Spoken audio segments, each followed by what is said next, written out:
کیا کمی ہے ہماری زندگی میں؟ شاید توکل کی کمی ہے، قرآن پڑھنے کی کمی ہے، عبادات کی کمی ہے، حلال اور حرام کی پرواہ کرنے کی کمی ہے، نظروں کی حفاظت کرنے کی کمی ہے. ہماری زندگی میں کچھ کمی ہے جس کی وجہ سے ہم اللہ تعالیٰ کے اس اللہ تعالیٰ کے ناموں کی وجہ سے ہم we are not living to our فلسٹ.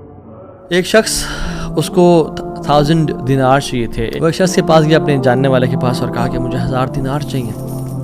تو اس نے کہا کہ ٹھیک ہے میں تجھے دے دوں گا، بس تو ضامن ایک لے آ جو اس کی ضمانت دے اور گواہ لے آ، میں تمہیں دے دوں گا، مجھے پرابلم نہیں ہے. وہ شخص مسکین تھا، کوئی اس کے جاننے والا نہیں تھا، لیکن اللہ والا تھا. وہ اس نے کہا دیکھ میری بات سن، میرا ضامن بھی اللہ ہے اور میرا گواہ بھی اللہ ہے. میں اللہ کو گواہ بنا کے کہہ رہا ہوں کہ میں تمہیں واپس کروں گا. اس کو اس بندے کی تقوی پہ یقین آیا اور اس نے کہا کہ چلو میں دے دیتا ہوں، یہ اللہ کو گواہ بنا رہا ہے، اتنا بڑا جھوٹا تو نہیں ہوگا. اس نے دے دیا. اس نے کہا میں تجھے اللہ کے اس نام پہ تجھ پہ میں ٹرسٹ کرتا ہوں. یہ شخص پیسے لے کے اس نے کاروبار کرنا تھا، یہ چلا گیا. یہ جب کشتی پہ بیٹھا سوار ہوا، دوسری طرف اترا، اپنا کام شام کیا، واپس آیا. جو دن اور جو مقرر وقت آیا ہوا تھا، جب وہ کشتی پہ آیا واپس، ایک سمندر کے پار یہ شخص تھا، تو جو لاسٹ کشتی تھی وہ نکل گئی.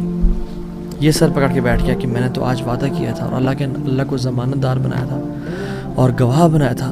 اب اگر میں آج اس تک مال نہیں پہنچاتا تو وہ کیا سوچے گا میرے بارے میں، اور اس کا تو ٹرسٹ اٹھ جائے گا. یعنی کہ میں نے اللہ کے نام پہ جھوٹ بولا اسے.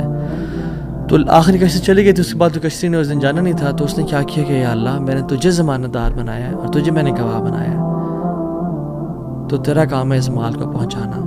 اس نے ایک ووڈ لاگ لیا، اس میں سوراخ کیا، اس میں اس 1000 دینار، سبحان اللہ، 1 دینار از اے گولڈ کوائن. اور آپ ایک گولڈ کوائن کی آج آپ ورتھ لگا لیں، ان لیکس، ان ملینز. اس نے کیا کیا، اس کو اس ووڈ لاگ میں ڈالا، پرچی لکھی اور اس میں ڈال کے نا بسم اللہ پڑھ کے آگے بہا دیا. کیسا قادر ہے، کیسا قدیر ہے.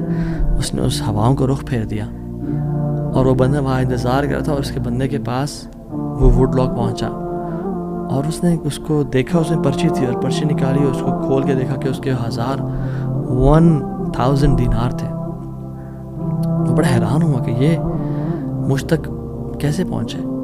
خیر، یہ جو شخص تھا جس نے بیچے تھے، یہ اگلے دن دوبارہ جو سب سے پہلی کشتی ملی اس پہ روانہ ہوا اور اس بندے کے پاس پہنچا اور 1000 دینار لے کے الگ سے کہ پتہ نہیں وہ پہنچے نہیں پہنچے، میں اس کو اس کا حق تو دے دوں.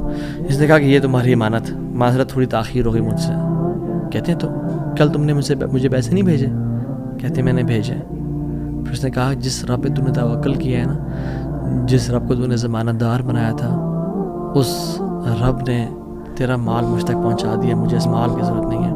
اللہ تعالیٰ کے نام جو مسلمان جانتا ہو کہ میرا رب میں یہ کوالٹیز ہیں، اور یہ تو صرف 3 ہیں اور ہزاروں ہیں اس کے علاوہ، وہ کیسے بات پریشان ہو سکتا ہے؟ وہ کیسے انزائٹیز اور پریشانی سے گزر سکتا ہے؟ اس کو پتہ کہ میرا رب ہر چیز پر قادر ہے.